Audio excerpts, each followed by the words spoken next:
com uma satisfação. Não, falei aqui? Falei. Mas queria ser com satisfação estarmos aqui, podermos falar do Evangelho de Cristo, rever os rostos dos irmãos e estarmos reunidos no nome dele. Glória a Deus. Os irmãos me ouvem bem? Amém. Estão me vendo direitinho?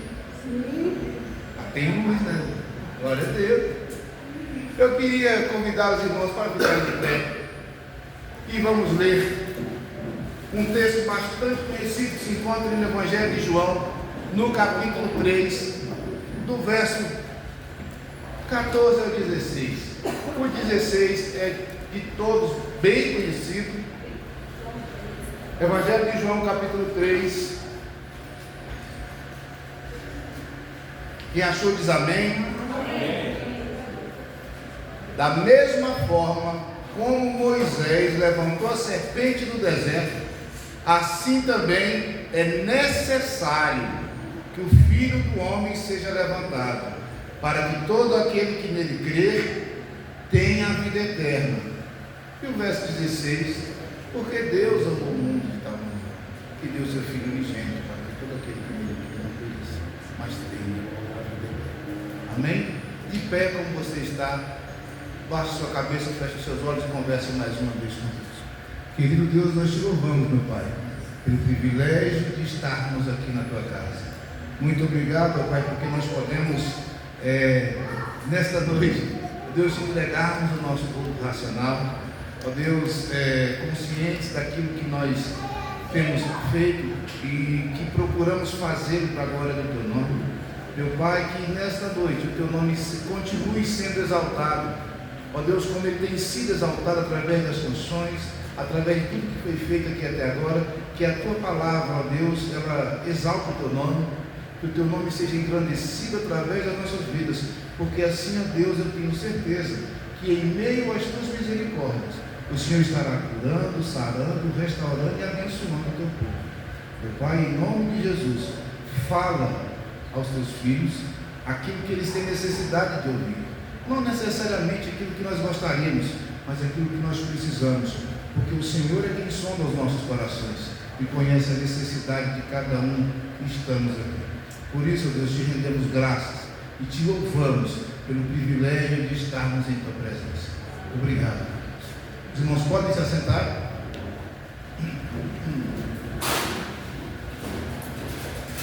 Queridos, se eu estiver falando muito rápido, os irmãos me falam para eu parar, que queria comentar algo com os irmãos. Na década de 90, eu estava conversando com um colega a respeito de alguns movimentos religiosos que haviam surgido na época, né? Movimentos carismáticos, né? E tal. E dentre essa conversa que eu tive com esse colega, eu falei para ele, né, algo que eu, de sinceridade, né? Eu falei para ele: poxa, eu acho legal esse movimento de vocês, mas eu não consigo entender, mesmo compreendendo, que Maria, vamos cortar muito bem, que Maria, ela foi escolhida por Deus, eleita pelo Senhor, para ser a mãe do nosso Salvador, porque ela foi, Maria não é mãe de Deus, tá? Salmo 90, do verso 2, diz que eternidade é Deus, Deus, então ele não tem início nem fim, tá? Ele não foi criado, ele sempre existiu. Mas ela foi escolhida para ser a mãe do Salvador, que é Cristo. Nossa, ela sim, foi uma mulher agraciada por Deus. Ela carregou, gente, você já vai para pensar, ela carregou dentro de si o Filho do próprio Deus. Então ela foi sim uma mulher agraciada pelo Senhor. Mas ela não pode interceder pela gente, porque a Bíblia fala lá em 1 Timóteo, capítulo 2, verso 5, que, cadê o meu, aí, 1 Timóteo, pode deixar ligado, mano. Nesse calor aí, mano, queria que jogasse água para mim. Esse barulho não me incomoda não, o calor me incomoda mais. Amém? Ó, 1 Timóteo capítulo 2, verso 5 diz o seguinte: porque há um só Deus e um só mediador entre os homens, Jesus Cristo homem. É isso que a Bíblia ensina para a gente. Aí eu conversando com ele, Aí ele falou assim: não, varão, é o seguinte, lembra lá do texto de Moisés? Assim como Moisés levantou a serpente no jardim, né? Nós levantamos Maria. Está me ouvindo, não? Vocês estão me ouvindo? Sim. Quando eu abaixo aqui, vocês estão me ouvindo? Sim. Ah, tá. É porque o pessoal está perto do ventilador, né? Tá, então vamos lá. Aí eu comentei com ele, gente, não me entendam mal, estou contando um caso que foi verídico, tá?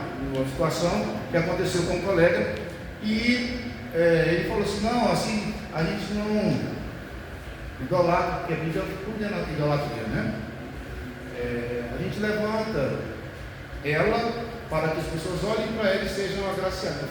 Aí eu peguei e entendi esse texto, né? Deus é tão misericordioso que me deu graça de lembrar o texto na hora. Inclusive, queridos, Deus nos faz lembrar quando nós precisamos, tá? Deus nos faz lembrar, mas para a gente lembrar, ele já tem que ter o quê? Lido, né? Então, Deus, por misericórdia, me deu a graça e me fez lembrar, né? Desse texto no Evangelho de João, capítulo 3, do verso 14 ao 16, porque esse texto não faz referência a Maria, embora Maria tenha sido uma mulher agraciada por Deus, tá, queridos? Isso não diminui em nada o privilégio que ela teve. A gente já para pensar. Esses dias, ontem estava no culto e o Azaf, todo mundo preocupado com o Azaf que tinha caído, machucado, né? Já para pensar. Maria cuidando de Jesus daquele tamanho. Gente, um privilégio único. Então sim, ela foi agraciada por Deus, foi escolhida por Deus, né? Dentre milhares de pessoas existentes no mundo, das pessoas que iriam nascer, Deus escolheu ela para ser a mãe de Jesus. Então ela foi sim agraciada, mas o único intermediador entre o ser humano, entre as pessoas e Deus é Jesus. Isso não fui eu que falei, é o que nós lemos agora há pouco, em 1 Timóteo, capítulo 2, verso 5. Tá bom? Aí Deus teve misericórdia de mim. Eu peguei e falei para ele: não, bacana, mas olha, lê esse texto aqui, vamos ler junto. Aí nós lemos esse texto aí, ó, lá do Evangelho de João, capítulo 3, verso 14. Ele diz assim: porque assim como da mesma forma como Moisés levantou a serpente no deserto, assim também é necessário que o Filho do Homem seja levantado, para que todo aquele que nele crê tenha vida eterna. Porque Deus amou muito. Eu tenho guardado na memória do jeito, né? Aí quando eu leio diferente, fica até bate de frente com o outro. Porque Deus tanto amou o mundo que deu seu Filho unigênito, para que todo aquele que nele crê não pereça, mas tenha vida eterna. Quando eu mostrei esse texto para ele, foi Deus que me deu a graça de lembrar na hora. Aí ele falou assim: eu estou meio enrolado aqui agora, depois a gente conversa. Eu falei: tá bom. Até hoje ele não voltou para conversar. Mas a palavra de Deus foi dita, foi lida, foi falada. Porque assim, ele não importa aquilo que eu penso, importa o que está escrito. A gente tem que, se a gente for brigar com a palavra, ele tem que se deixar vencer por ela. Porque ela está certa, não somos nós. Não é o meu achismo. Então permita-nos o Senhor nessa noite aprendermos um pouco mais sobre o tipo de salvação que Deus impôs, né? Que Deus ofertou para os seus, lá em Números, Números capítulo 21, a partir do verso 4.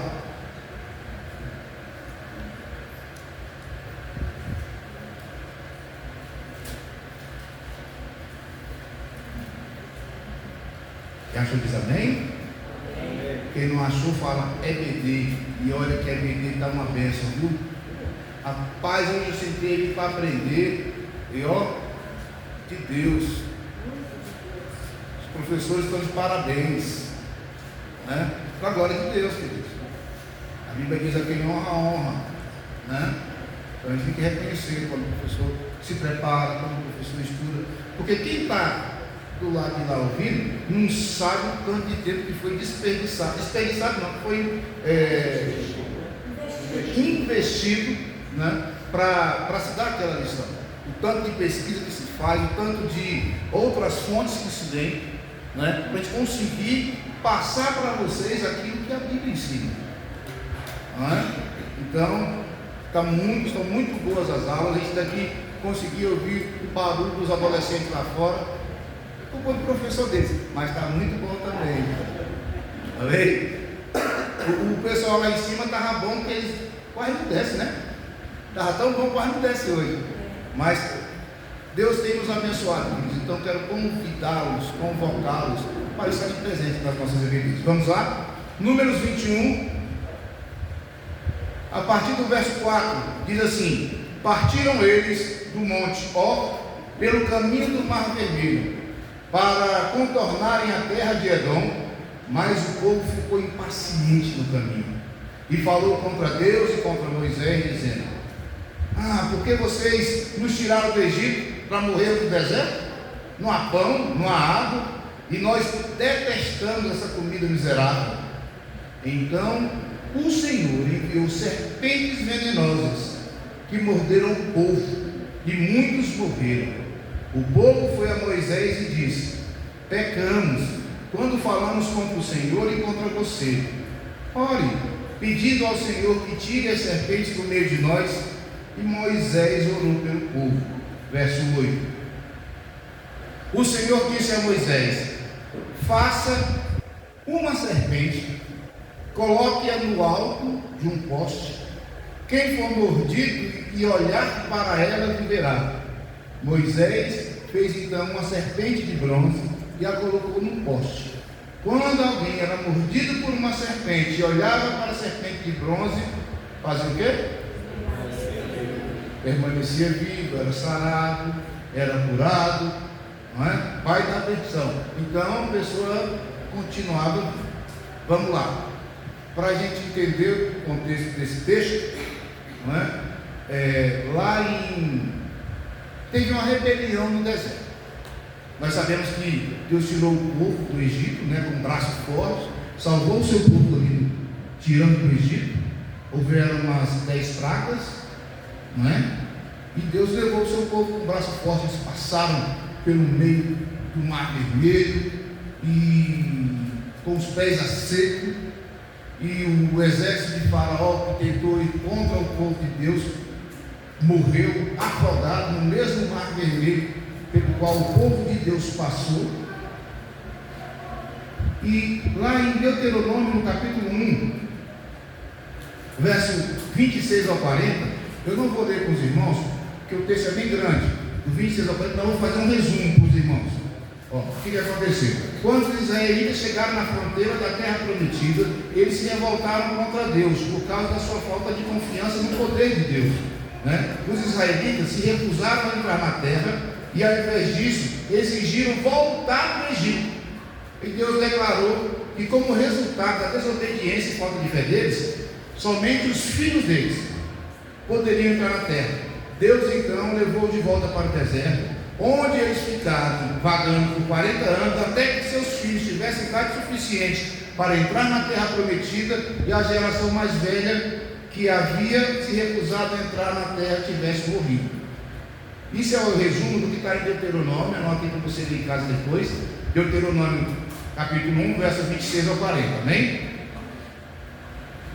Esse texto de Números, né, ele descreve um evento importante que aconteceu durante esses 40 anos, né, lá no deserto. Deus havia libertado o seu povo do Egito e os libertaram da escravidão. Apesar das constantes murmurações, Deus havia cuidadosamente conduzido o seu povo pelo deserto, protegeu de todo mal e diariamente proveu comida e água que precisavam.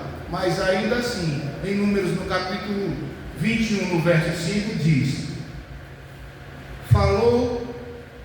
o povo falou contra Deus e contra Moisés, dizendo: por que vocês me tiraram do Egito para morrermos no deserto? Não há pão, não há água, e nós detestamos essa comida.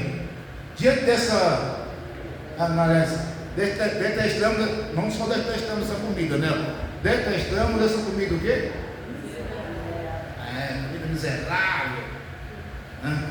Aí a gente olha, eu confesso para os irmãos que antigamente, quando eu lia os textos do Antigo Testamento, eu via a rebelião do povo, porque o povo era rebelde constantemente, e eles eram de dura serviço, né? Coraçãozão duro, eu ficava indignado com eles, até eu perceber que nós somos exatamente iguais, tá, queridos?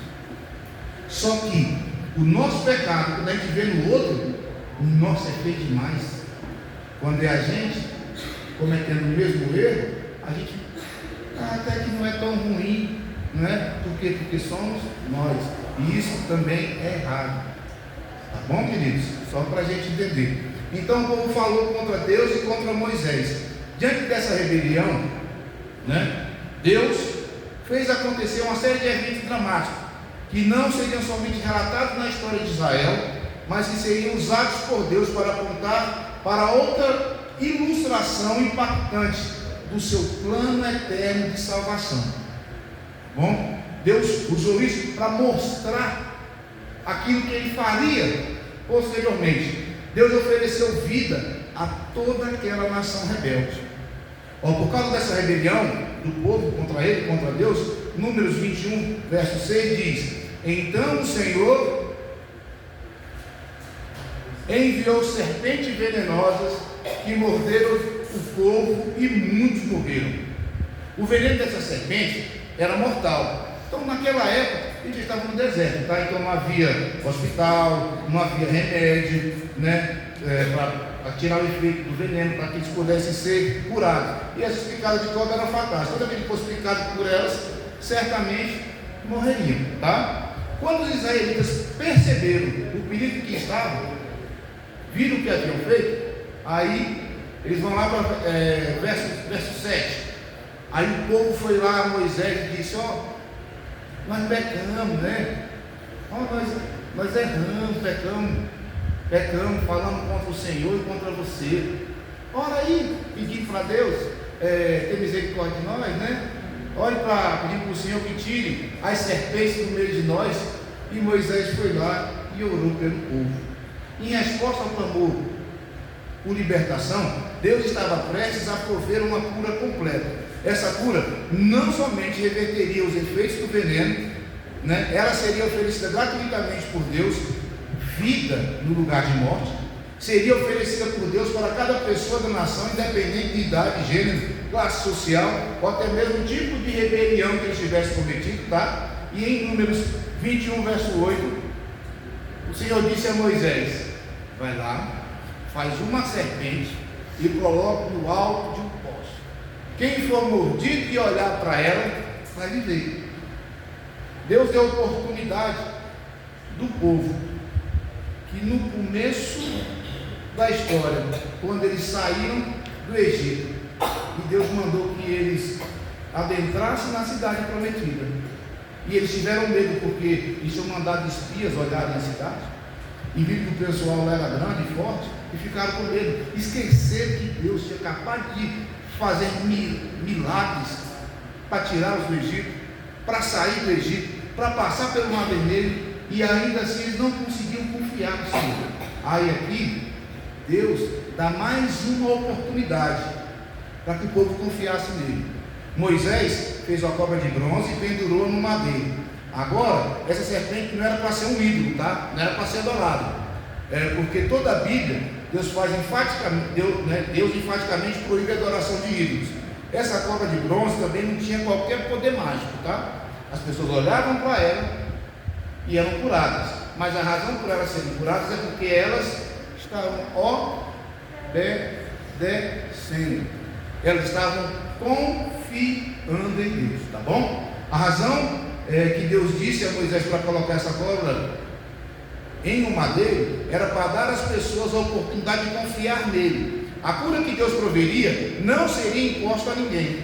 Cada pessoa teria a oportunidade de escolher, né? Se aceitaria a cura que Deus havia oferecido ou rejeitaria. Assim Deus disse a Moisés para anunciar ao povo, lá em Números 21, 8, né?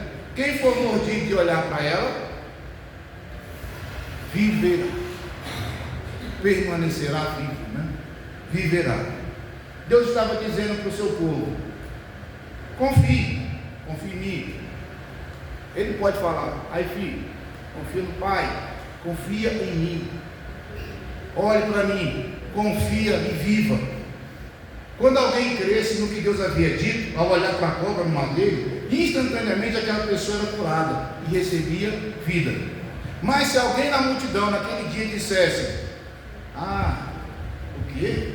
Só olhar para aquela serpente? Não faz sentido. Isso não tem lógica. Os estudos de não sei quem diz que para eu ser curado da picada de uma serpente, eu vou precisar disso, daquilo, tem que fazer um soro. Como é que é soro? O quê? Soro? Antigo. Um antídoto, fazer um soro para poder curar a mordida da serpente. Só olhar para esse daí não vai ser o suficiente. Então eu não vou olhar.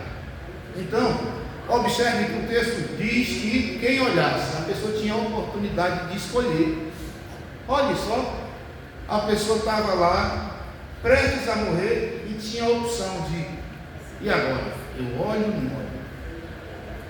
Bastava olhar para a serpente, para aquela serpente, ela era curada. De repente, conjecturando, pode ser que alguém tenha dito naquela época: não, isso é fácil demais.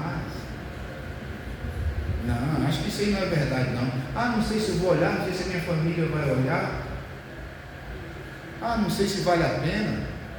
Queridos, a oportunidade foi dada para o povo, foi dada para o povo, para que eles simplesmente acreditassem. Isso naquela época. De repente alguém dissesse: eu realmente não acho que seja necessário olhar, eu sou uma pessoa muito boa, eu realmente acho que Deus olhará para mim e verá bondade no meu coração e todas as minhas boas obras, aí Deus vai me curar. Você acha que isso é verdade? Deus curaria simplesmente porque eles eram bons? Não, porque Deus tinha falado para fazer o quê? Para olhar. Só olhar. Não era só olhar? Então tinha que olhar. Quem não olhasse, não importava se a pessoa era boa, ruim, alta, baixa, magra, forte, independente, ela tinha que olhar, ela tinha que obedecer. Porém, nem todos eles acreditavam que Deus sempre fará o que Ele diz. Então, quem olhava vivia, mas quem não olhava morria. Naquele dia no deserto, milhares estavam entre a vida e a morte. Todos tinham a mesma escolha de fazer: eu confio no Senhor, diz e olha, ou eu me recuso a ouvir o povo. Números 21:9 diz: quando alguém era mordido por uma serpente, ao olhar, quando alguém era mordido por uma serpente e olhava, e olhava para a serpente de bronze, permanecia vivo. Deus sempre fará o que diz. Você pode confiar na sua palavra, nós podemos confiar na palavra de Deus. Quando Ele diz para ele assim: eis que estarei convosco todos os dias, até a consumação dos tempos. Tá? Ele vai estar com a gente. Ele está conosco. Aquelas pessoas não perceberam naquele dia foi que, da mesma forma que Moisés levantou a serpente no deserto, estava chegando o dia quando, assim como a serpente de bronze, o libertador também seria levantado. Esse evento no deserto, ele apontava para um dia futuro, quando aqueles que enfrentariam a morte eterna teriam a escolha de não receber o castigo por seus pecados, mas ao invés disso, eles poderiam aceitar a vida, como? Olhando para Cristo, crendo. Bastava que eles crescem. Mas crer é muito fácil. Eu acho que não é só isso. Foi o que muitos, pode ser o que muitos naquela época pensaram. O que nós temos aprendido, e de acordo com o texto de Hebreus 10, no verso 1,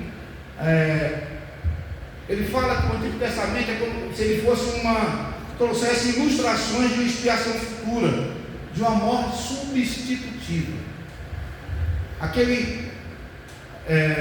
Hebreus 10:1 diz assim: a lei traz apenas uma sombra dos benefícios que hão de vir, e não a realidade dos mesmos. Por isso, ela nunca consegue, mediante os mesmos sacrifícios repetidos, ano após ano, aperfeiçoar os que se aproximam para adorar. Hebreus capítulo 10, verso 1, ele explica que os sacrifícios ensinados, né, e praticados pelo povo escolhido de Deus eram somente uma sombra das coisas que estavam por vir. Elas mesmas não eram a realidade, no sentido de que elas pudessem salvar. Por exemplo, a expiação pelo pecado tem que ser feita sempre. E as festas, elas tinham que ser, os sacrifícios tinham que ser oferecidos constantemente. Eles não eram oferecidos de uma só vez. Por quê? Porque era necessário que se fizesse daquela forma, até que nós encontrássemos Cristo explicando o tipo de morte que ele haveria de morrer e o objetivo daquela morte, o objetivo do seu sacrifício esse em caráter definitivo. Por isso hoje nós não precisamos mais oferecer sacrifícios pelos nossos pecados, sacrifícios com animais, porque embora sem derramamento de sangue não haja perdão, Cristo derramou o seu sangue na cruz do Calvário em nosso lugar. Então, queridos, aquele texto de João, no capítulo 3, verso 14, quando diz: assim como Moisés levantou a serpente no deserto, importa, assim também é necessário que o Filho do Homem seja levantado. Ali estava dizendo o tipo de morte que Cristo morreria, se fazendo maldito por nossa causa, tomando sobre si os nossos pecados, conforme diz lá em Isaías. O castigo que nos traz a paz estava sobre ele. Então, ali estava dizendo o tipo de morte que ele sofreria, e dizendo que quando nós olhássemos agora para a cruz vazia, porque ele não está mais lá, Cristo ressuscitou através desse sacrifício de Cristo Jesus, uma morte substitutiva, sacrifício substitutivo, o sacrifício único, que não precisa ser repetido mais, conforme acontecia no Antigo Testamento. Depois, irmãos, dá uma olhadinha ali no livro da lei, no livro de Levítico, que vai explicar. Hebreus, ele faz um resumo daquilo, explicando que tudo converge em Cristo Jesus. Por isso aqui em Hebreus 10, ele diz que a lei traz apenas uma sombra dos benefícios que haviam de vir, e não a realidade dos mesmos. Por isso, ela nunca consegue, mediante os mesmos sacrifícios repetidos ano após ano, aperfeiçoar os que se aproximam para adorar. Mas Hebreus, no capítulo 9, verso 28, diz assim: assim também Cristo foi oferecido em sacrifício uma única vez para tirar os pecados de muitos, e aparecerá a segunda vez, não para tirar o pecado, mas para trazer salvação aos que o aguardam. Ou seja, Cristo foi oferecido uma única vez como sacrifício pelos pecados de muitos. Vamos entender um pouquinho esse texto aí? O sacrifício de Cristo tinha poder para salvar todos? Sim, tinha poder para salvar o mundo inteiro. Mas por que o texto diz que o sacrifício dele, por que está escrito: assim também Cristo foi oferecido em sacrifício uma única vez para tirar os pecados de muitos? Por que não de todos? Se ele tem poder para tirar o pecado de todos. Porque o Evangelho de João, no capítulo 3, verso 16, diz: porque Deus amou o mundo de tal maneira que deu seu Filho unigênito, para que todo aquele que nele crê não pereça. Quem não crê? Quem não vai perecer e vai ter a vida eterna? Quem crê. Então, quem não crê já está condenado. Por isso o texto diz o seguinte: que Porque Deus tanto amou o mundo e deu seu Filho unigênito, para que todo aquele que nele crê não pereça, mas tenha a vida eterna. Quem vai ter a vida eterna e não vai perecer? Todos que creem. Os que não crerem não vão ter vida eterna. Lembra da serpente que foi levantada no deserto? Era só para os que acreditassem. Era simples demais. O que tinha a ver você ser picado no pé, na perna e olhar para uma serpente de bronze? Imagino eu que naquela época alguns dos próprios israelitas não acreditaram naquilo.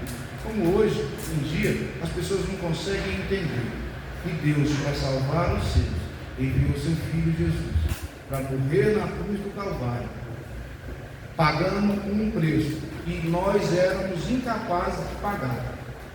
E através desse sacrifício de Cristo Jesus, hoje eu e você fomos alcançados por essa graça salvífica. Hoje eu e você, ao olharmos para a cruz e crermos, nós somos salvos. Por isso, quando o texto diz, da mesma forma como Moisés levantou a serpente no deserto, assim também é necessário que o Filho do Homem seja levantado, para que todo o que nele crê tenha vida eterna. Porque Deus tanto amou o mundo, que deu seu Filho unigênito, para que todo o que nele crê não pereça, mas tenha a vida eterna. Cristo foi dependurado no madeiro, para que ao olharmos para Ele, crendo nele, tenhamos vida eterna. Vamos nos colocar de pé, queridos.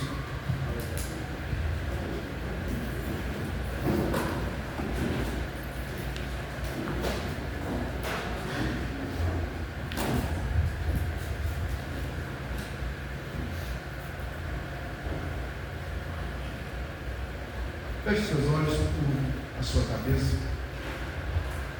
Querido Deus, obrigado, Pai, pelo sacrifício de Cristo Jesus na cruz do Calvário. Nós conseguimos entender, ó Deus, que através dele, hoje, ele, a tua igreja, teu povo, em todos os lugares da terra, aqueles que creem e fomos agraciados com a tua salvação, nós temos vida através de Jesus. Obrigado, meu Pai, porque as escamas que impediam de nós enxergarmos isso têm caído dos nossos olhos. Agora, Deus, ajuda-nos, ó Pai, a levarmos essa mensagem que às vezes pode parecer tão simples, mas que traz vida. Ó Deus, a falarmos do teu amor para as pessoas, que sejamos instrumentos, ó Deus, de louvor para a glória do teu nome, que nós consigamos entender que, ó Deus, o simples fato de nós crermos em Cristo Jesus e de obedecermos os seus mandamentos já nos garante que nós pertencemos ao Senhor, porque se nós permanecermos em Ti, ó Deus, é o que está escrito na Tua palavra, porque a Tua palavra diz que tendo por certo isso mesmo, que aquele que em vós começou a boa obra é fiel para completá-la até o dia de Cristo Jesus. Meu Pai, que nós compreendamos que basta nós crermos, basta nós confessarmos com os nossos lábios aquilo que está cheio do nosso coração, que o Senhor vive, que o Senhor reina, que o Senhor é o nosso todo-poderoso Deus, a quem servimos e a quem queremos servir. Meu Deus, basta nós acreditarmos e confiarmos e obedecermos, que os nossos corações serão preenchidos pela alegria da tua salvação, de pertencermos ao Senhor. Ó Deus, que o teu Espírito Santo, que é quem convence o homem do pecado, do juízo e da justiça, ó Deus, possa estar, ó Deus, confortando em nossos corações que pertencemos ao Senhor, que somos teus, e que, ó Deus, assim cheios dessa tua graça salvífica, tenhamos o prazer e a vontade de ler a tua palavra para aprendermos mais do Senhor e de falarmos do teu evangelho para as pessoas, para que elas também sejam alcançadas por esse amor tão grande que nos alcançou. Ó Deus, agora te peço que o Senhor nos dê uma semana de paz na tua presença. Ó Deus, que o Senhor cuide de cada um de nós, leve-nos em paz aos nossos lares, debaixo da tua santa e preciosa proteção, em nome de Jesus. Amém? Pastor Zé, você tem alguma coisa? Que o amor de Deus, nosso Pai, a graça, a consolação do Espírito Santo seja com todos os irmãos deste lugar, todos digam amém. Cumprimenta a pessoa que está perto de você, pergunta o nome dela. Não, como que você não conhece, tá? Fale com o que você não conhece. Pergunte o nome dela e ore por ela nessa semana, amém? Deus abençoe, fiquem na paz.